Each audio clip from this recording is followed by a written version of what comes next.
A bone-chilling wind whipped across the Thames. Tomar worked with the captains as they guided the 3 Templar ships, laden with treasure, and men into the relative shelter of the London docks. The stormy winter Atlantic seas had taken a toll on the ships as they traveled their secret route, but Tomar took some small comfort in the familiar Templar banners flying above the riverside warehouse. At least they were among friends here. As the ships were moored and the gangplanks lowered, Tomar spotted a strong-looking man in Templar-marked clothing, beckoning him.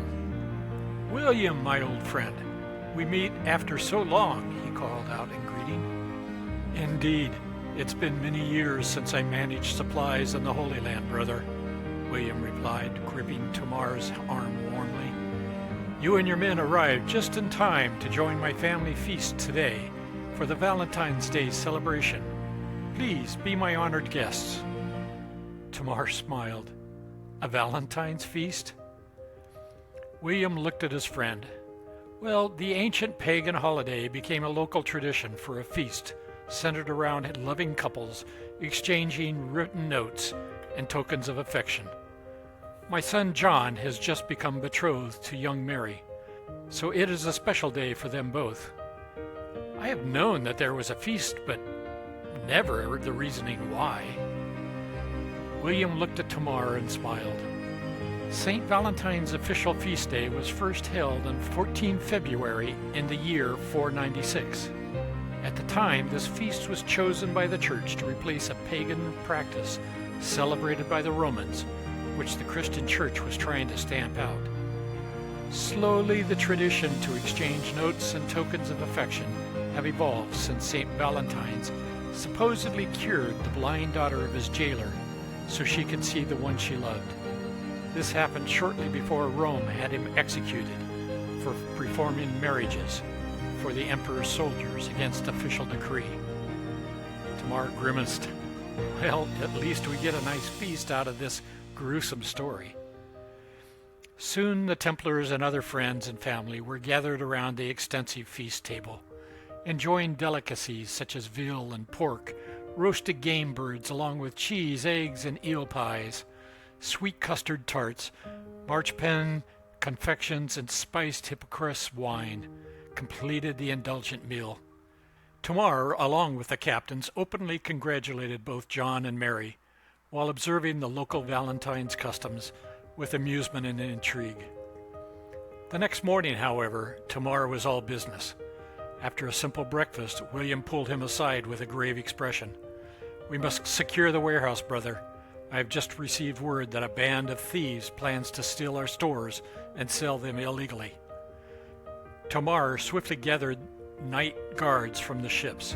Though normally sworn to nonviolence against civilians, they would do whatever was necessary to protect vital Templar assets.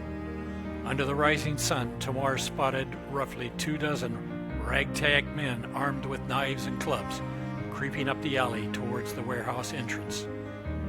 "You will go no further," roared Tomar, charging forth with the knights at his flank. Caught by surprise, most of the thieves turned and fled at the sight of the Templar steel flashing in the morning sunlight. One unfortunate man who had reached the warehouse door was struck down by Tomar himself. The cobblestones ran red as the few remaining scoundrels who dared resist were cut down without mercy. In the wake of the spilled blood, William emerged to survey the aftermath. "Many thanks, my brothers. You turned aside disaster this day." As Templar servants cleared away the bodies, William noticed Tomar frowning, looking down at a strange symbols and markings by the building foundation. "Do you recognize this symbol?" Tomar broke into a grim smile.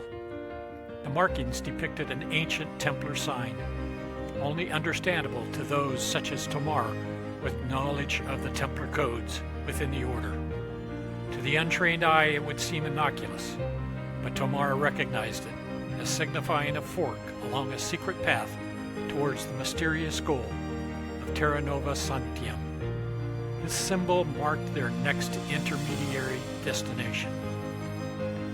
"Brother," he replied, Once repairs are completed and the storm is past, we must sail. Our path is marked for us, and we must follow the path, though I know not what awaits us there. A few days later, after heartfelt thanks and farewells, Tomar boarded his ship. As London faded in the Thames behind the small fleet of ships, Tomar mentally prepared for the next leg toward Iceland and their unknown destiny. The Templar ways were fraught with secrecy, yet Tomar placed full trust in the directives that guided them ever closer to this new and beckoning land to the west. What wonders lay over the horizon? Faith would see him through as he reflected on the images the Spear of Destiny had provided him.